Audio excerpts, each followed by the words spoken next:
The horse's ribs were showing through its hide like piano keys, and its left foreleg was twisted at an angle no leg should hold. She pressed both hands flat against its neck, feeling the heartbeat thready and wrong, while the foster father's boots scraped gravel behind her.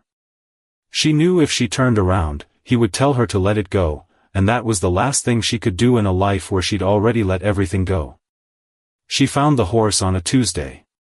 At least that's how she told it, later, when she was old enough to tell it at all. The version she gave me had been sanded down, the edges made round from years of being turned over in her mind. Maybe that's not exactly what happened. But she said Tuesday, and she said it was September, and she said the light in the San Fernando Valley that afternoon was the particular kind of orange that makes you feel like you've already lost something before you even know what it is. She was 9. The foster home was in Sylmar, up against the foothills where the dry brush turned brown by June and stayed that way until the first rain. The family who took her in were called the Warners, though she never called them that. She called them the mother and the father, even in her head, because those were the words for the shapes that occupied the house. They had 2 biological children who were grown and gone and a rotating cast of foster kids who came and went like the seasons. Lily had been there 18 months, which was a record. She told me she'd learned to be quiet, to take up less space, to make herself useful in ways that didn't require anyone to notice her. The horse belonged to the neighbor. That's the part that gets complicated, because the neighbor, a man named Frank, had bought the horse at auction for $50 and then spent 6 months trying to figure out what to do with him. The horse was a quarter horse gelding, maybe 12 years old, with a coat the color of dried blood and a white blaze that ran down his face like a question mark. Frank had named him Trouble, which Lily told me was the first sign that nobody was going to try very hard. When you name an animal Trouble, you've already decided what the story is. The story the adults told was that Trouble was dangerous. He'd thrown a farrier. He'd bitten a woman who tried to bridle him. He'd kicked a fence so hard he splintered a board and cut his own leg, and then he'd stood there bleeding while Frank screamed at him, not moving, just standing with his head down like he was waiting for something worse to happen. Frank kept him in a pipe corral at the back of the property, away from the other animals, and fed him once a day and otherwise pretended he didn't exist. Here's the thing nobody tells you about horses that are labeled dangerous. They learn the label. They learn it the way a child learns that they are the one who gets sent back. They hear it in the way you approach them, in the tension in your shoulders, in the speed of your breathing. A horse can read a human body like a book written in a language they've been studying their whole lives. Lily said she learned this later, from a horse trainer who took pity on her when she was 15 and still trying to understand what had happened. But she knew it then too. She just didn't have words for it.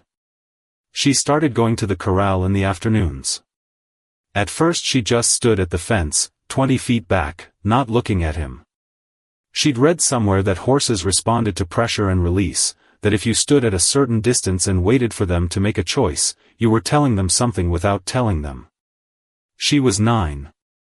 She had no business knowing this. But she'd been watching animals her whole life, watching them the way a hunted thing watches other hunted things, because she needed to understand the logic of survival. For 2 weeks, Trouble ignored her. He stood at the far end of the corral, his head low, his eyes half closed. He didn't look dangerous. He looked like something that had given up. Lily said she recognized that posture. She'd seen it in mirrors. She'd seen it in the faces of other foster kids at the group home before the Warners, kids who had learned that wanting anything was a mistake because wanting meant you still believed something could change. On the 15th day, Trouble turned his head. She was sitting on the ground, her back against a fence post, reading a book she'd taken from the school library. It was a book about horses, and she was trying to understand the anatomy drawings, trying to memorize the names of bones and muscles because knowing things felt like armor. She heard him move before she saw him. The sound of hooves in dry dirt is unmistakable. She looked up, and he was standing at the fence, 10 feet away, watching her. She didn't move. She didn't speak. She kept her eyes down, the way you're supposed to, because direct eye contact is a challenge to a horse. She breathed slowly. She let the book rest open on her lap. And she waited. He stood there for maybe 3 minutes. Then he walked away. But something had happened. Something had changed. Lily told me she didn't tell anyone about the horse. Not the mother, not the father, not the social worker who came by once a month and asked her if she was okay in that way that meant they didn't want the real answer. She kept it to herself, the way she kept everything. She said there was a specific feeling to having a secret that was yours alone. It was like having a small room inside yourself that nobody else had the key to. And she needed that room, because the rest of her life was so public, so observed, so full of paperwork and forms and people who had opinions about her without knowing her. The next afternoon, she brought him a carrot. She'd stolen it from the mother's refrigerator, and she felt guilty about it for hours afterward, not because she'd stolen but because she'd wanted something badly enough to risk getting caught. Wanting was dangerous. Wanting was how you got hurt. But she brought the carrot anyway, and she held it out on her flat palm, the way the book had said to do, because horses have teeth that can crush bone and you don't want them to mistake your fingers for food. He took it. His lips were soft, softer than she expected. They brushed against her hand like a question.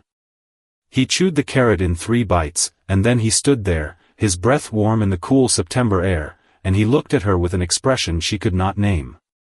"What do you want?" she whispered. He didn't answer. Of course he didn't answer.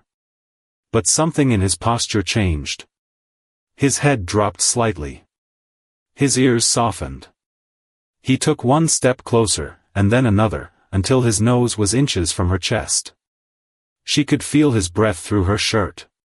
She could smell him, the warm hay smell of his coat, the dust, the faint sweetness of alfalfa.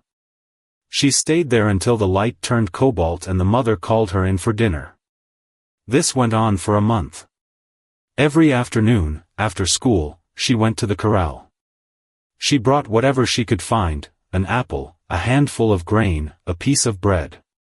He started meeting her at the fence. He started nickering when he saw her coming, a soft, almost questioning sound that made her chest ache. She told me she didn't know what to call what was happening. She didn't have a word for it. But she started talking to him. She told him about the school where the other kids didn't talk to her. She told him about the mother who looked through her sometimes like she was glass. She told him about the social worker who had said, "You're doing so well, Lily," in a voice that sounded surprised. She told him she didn't know where her real mother was. She told him she didn't know if she was ever going to be adopted. She told him she was scared of getting older because she'd heard that once you turned 18, they just let you go, and she didn't know what that meant but it sounded like falling. He listened. That was the thing. He stood there, his head over the fence, his ears flicking back and forth, and he listened. He didn't try to fix anything. He didn't tell her it was going to be okay. He just stood there, a warm presence in the cooling air, and let her talk until there was nothing left to say. And that was the moment the horse, the one Frank had bought for $50 and spent 6 months trying to figure out, finally turned his head and looked her straight in the eye, as if he had something to say. The real mistake here is thinking that this was about the horse. It wasn't. It was about having something to talk to.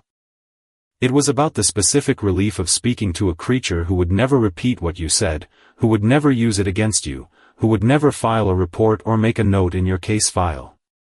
Lily had learned, by 9, that everything she said could be used as evidence. Every complaint, every sadness, every honest answer to, "How are you doing?" could end up in a folder that someone else would read and judge. But Trouble couldn't read.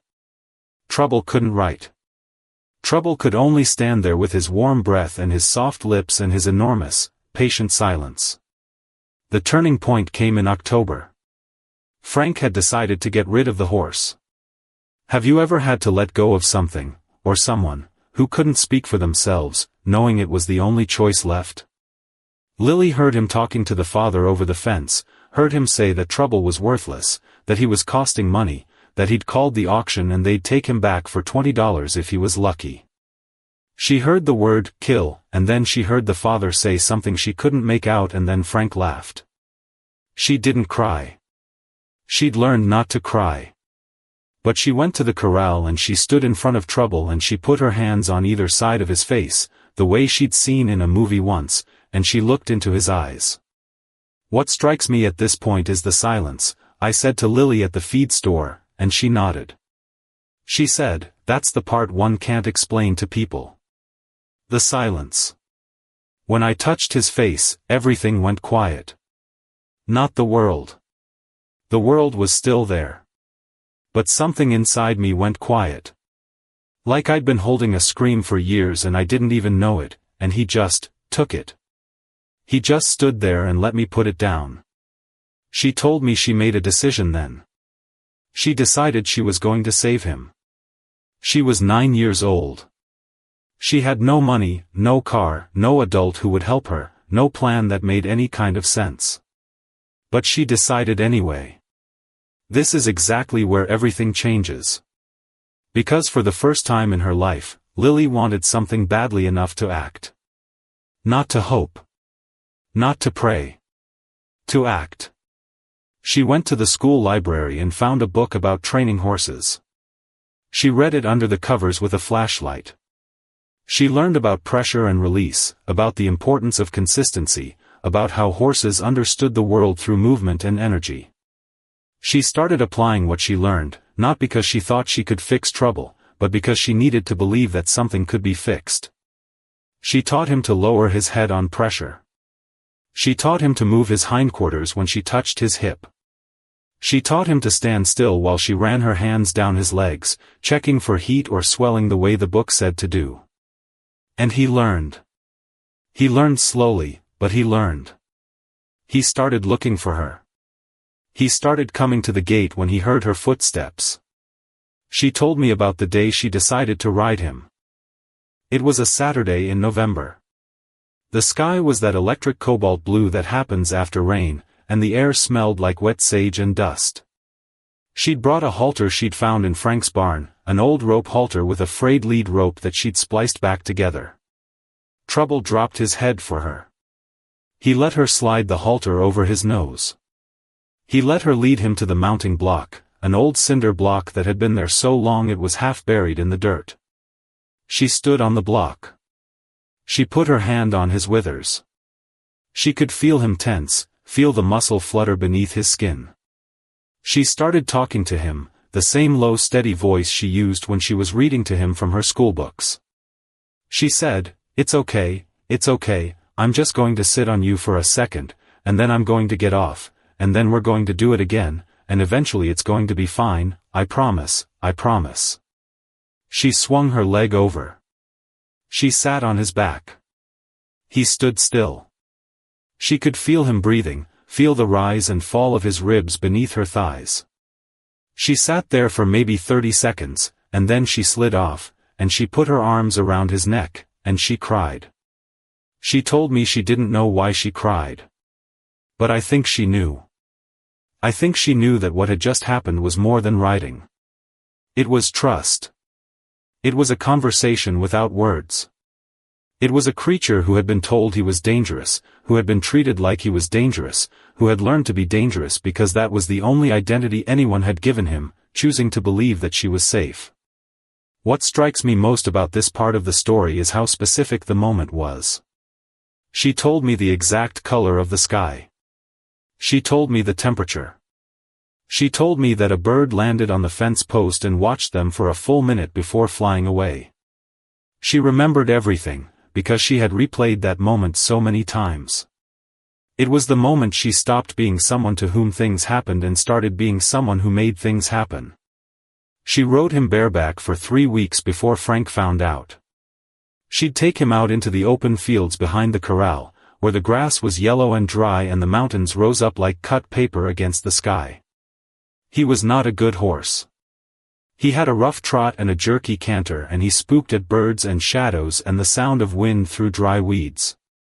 But he tried. He tried so hard. She could feel him trying, feel him fighting his own panic to do what she was asking. And that, she told me, was the most beautiful thing she had ever felt. A creature fighting his own fear for her. Frank saw them from his kitchen window. Lily didn't know that's what happened. She just came home from school one day and found Trouble's corral empty and Frank standing by the fence with his arms crossed and the mother standing next to him with an expression Lily had seen before. It was the expression that meant something was about to leave. "Where is he?" Lily asked. "Gone," Frank said. "I sold him to a guy up in Bakersfield. Rodeo stock." She didn't scream. She didn't cry. She stood there, in the orange light of late afternoon, and she felt something break inside her. Not her heart. That had been broken before. Something else. Did Lily make the right choice by pouring her trust into the horse instead of the people around her? Something she didn't have a name for. She said it felt like the world had been proved right. She had believed something, and the world had punished her for it, and the punishment was that she would never feel that way again. She went to the corral and stood where he had stood. There were hoof prints in the dirt. There was a single piece of hay caught on the fence. She picked it up and held it in her palm and she did not cry. She found out later that Frank had lied. He hadn't sold Trouble to anyone. He'd taken him to the auction in Lancaster, the one where the kill buyers wait with their trucks. She found this out because she called the auction house herself, from the phone in the school office, pretending to be Frank's daughter. The woman on the phone said yes, a horse matching that description had been sold that day, and no, they didn't keep records of where the kill buyers took them, and no, there was no way to find out. She was 11 when she learned that information. She was 11 when she learned that the world would let a creature disappear without a trace. But here's the part of the story that I think about most. She told me that for years afterward, she would see horses in fields and feel a pull she couldn't name. She told me she went to therapy when she was in her 20s, and the therapist said she was grieving. She told me the therapist was wrong. She wasn't grieving. She was still looking for him. She was still, every single day, looking for a horse with a white blaze like a question mark and a coat the color of dried blood. I asked her if she ever found him. She laughed, not because it was funny, but because the alternative was worse. "No," she said. "But I kept looking anyway. I'm still looking. I know he's dead. I know that. But there's a part of me, a stupid part, that thinks maybe he's out there somewhere, in a field, in the orange light, and he's remembering me the way I'm remembering him." She turned away and started sweeping the floor of the feed store, even though it didn't need sweeping. "If you could ask him one thing," I said, "what would it be?" Because the answer to that question is the reason she'd spent 60 years telling this story to no one, and the reason you're still holding your breath for it now. She stopped sweeping. She stood there, holding the broom, looking out at the parking lot where the light was starting to turn that particular orange again. "I'd ask him if he knew," she said. "If he knew that I was trying. If he knew that I was 9 years old and I was doing the best I could. And if he knew that I've never stopped being sorry." She never said what she was sorry for. But I think I know. She was sorry that she couldn't save him. She was sorry that the world was full of creatures who got labeled dangerous and then became dangerous because nobody bothered to ask what they were afraid of. She was sorry that she had learned, at 9, what it felt like to love something and lose it, and that the learning had stayed with her like a scar. But I think she was also sorry for something else. I think she was sorry that she never got to tell him what he had done for her. That he had been the first thing in her life that wanted her. Not needed her. Not tolerated her. Wanted her.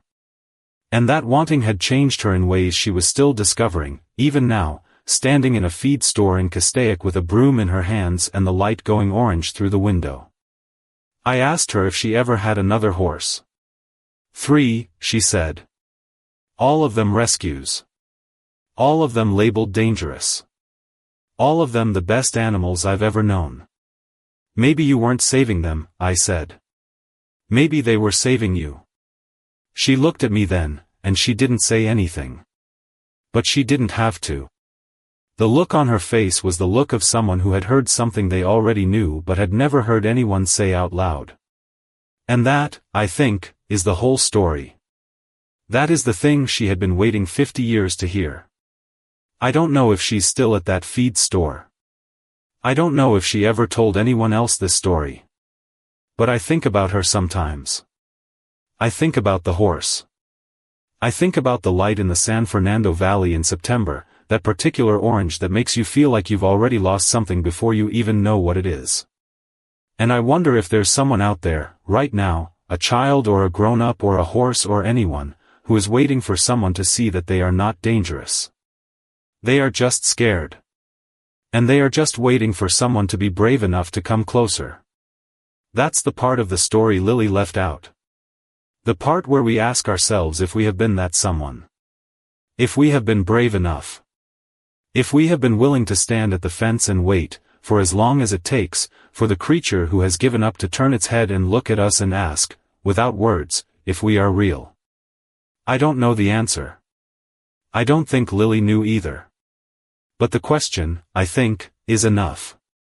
The question is what keeps us going back to the fence.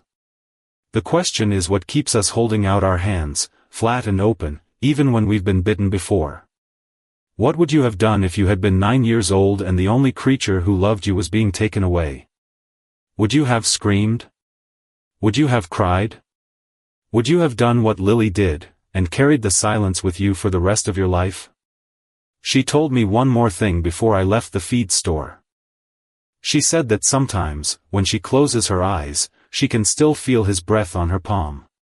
She said it was warm and soft and it smelled like hay and dust and something sweet she could never identify. She said she had held on to that feeling for so long that it had become a part of her, a small room inside herself where she could go when the world got too loud. He was the first one, she said. The first one who made me feel like I was worth something. And I couldn't save him. But he saved me. And I don't know how to carry that, except to keep telling people that it happened. She looked down at the counter, where her hands were folded like she was holding something small and precious. Isn't that something, she said. That a horse nobody wanted could be the one who taught a little girl that she mattered? I didn't answer. I didn't need to. The question was already hanging in the air, between us, in the orange light of the late afternoon, and it would stay there long after I left, long after the store closed, long after Lily drove home to a house full of rescue animals and memories she was still trying to understand. Some bonds don't need words to be understood. Some bonds exist in the space between a child's open hand and a horse's soft breath. And some bonds, the kind that save us, happen so quietly that we don't even know they're happening until years later, when we look back and realize that a 9-year-old girl and a horse named Trouble were holding each other together, both of them labeled unwanted, both of them waiting for someone to see them clearly. And someone did. Even if it was only each other. Even if it was only for a few months. Even if the ending was the kind that leaves a scar. Someone saw. And that, Lily told me, was enough. That was the whole thing. That was what she had been trying to say for 50 years. Someone saw him. And she was the someone. And that was the most important thing she had ever been. Would you have kept reaching your hand out to a horse everyone else called Trouble? If this story made you feel the quiet weight of finally being seen, that's what the like button is for. If you're someone still learning to be the person who saw clearly when no one else did, this channel is your place.